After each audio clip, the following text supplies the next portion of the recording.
It was a chilly autumn night in 1991 when 23-year-old Rachel Morgan finished her evening shift at a bookstore in Columbus, Ohio. She was a bright, determined college student, beloved by friends, close to her family, and dreaming of becoming a teacher. Rachel never made it home. The next morning, joggers stumbled upon a horrific scene near the Olentangy River. Rachel's lifeless body was found in the woods, showing clear signs of struggle. She had been robbed, attacked, and brutally murdered. Her hand was clenched in a desperate grip. Inside it, a single blonde hair. Police called it a crime of opportunity. But to Rachel's family, it was a nightmare without end. Detectives threw everything they had into the case. Witnesses recalled seeing a man lurking near the bookstore that night, awkward, shifting, as though waiting for something. But descriptions were vague, and no composite sketch led anywhere. Fingerprints found at the scene were smudged and unusable. Shoe prints faded quickly in the wet soil. The only tangible clue was that blonde hair gripped in Rachel's hand. But in 1991, DNA testing was barely beginning, and the technology wasn't sensitive enough to draw conclusions. The evidence was carefully sealed in a bag, labeled and stored, waiting for a future where science might catch up. For Rachel's parents, every day without answers felt unbearable. They appeared on local news year after year, begging for leads. Yet as the months stretched into years and the years into decades, the case file grew dusty. Detectives retired, witnesses moved on, and the word unsolved hung heavy over Rachel's memory. By 2005, hope flickered again when advances in DNA testing encouraged detectives to reopen old files. Rachel's evidence was unsealed. The hair was tested. And this time, yes, there was DNA. But the results were crushing. The DNA didn't match anyone in CODIS, the National Criminal Database.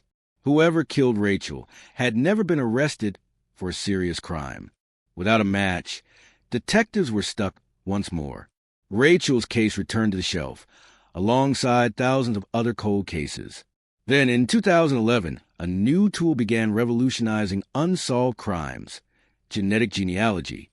Public genealogy sites were being used by ordinary Americans to explore ancestry, and detectives realized they could also be used to trace killers. Rachel's DNA evidence was submitted. Weeks later, investigators got the breakthrough they had prayed for: a partial match to a distant relative in Pennsylvania.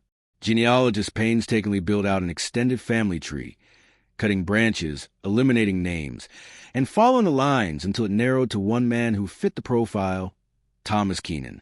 Thomas was no fugitive. He was a husband, a father, a factory worker. His life looked painfully ordinary. But detectives noted one chilling detail. Back in 1991, he lived only blocks away from Rachel's bookstore. Witnesses from decades earlier had even described a man with a slight limp. Thomas had the same limp. Surveillance began. Detectives shadowed him, waiting for a mistake. Finally, one day, Thomas left a coffee shop and tossed his cup in a public trash bin. Investigators swooped in, bagged the cup, and rushed it to the lab. Days later, the call came. The DNA on that cup matched the hair clutched in Rachel's hand. After 20 years, they had their killer. In 2012, Thomas Keenan was arrested outside his suburban home. Neighbors were stunned. To them, Thomas was a quiet man who kept to himself. But in the interrogation room, the mask slipped.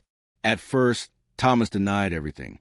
He said he didn't even know Rachel. But when confronted with the DNA match, he fell silent.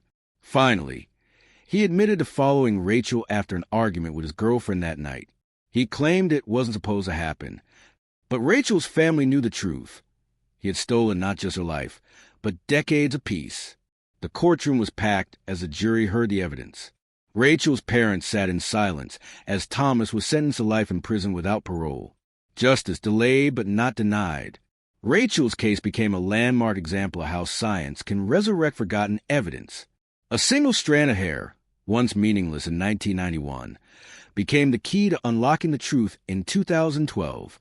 For her family, closure finally came, but grief never left. They still leave flowers near the Olentangy River every October. For investigators, the case is a reminder that no matter how much time passes, justice can still be found. And for the world, Rachel's story stands as a chilling but powerful lesson.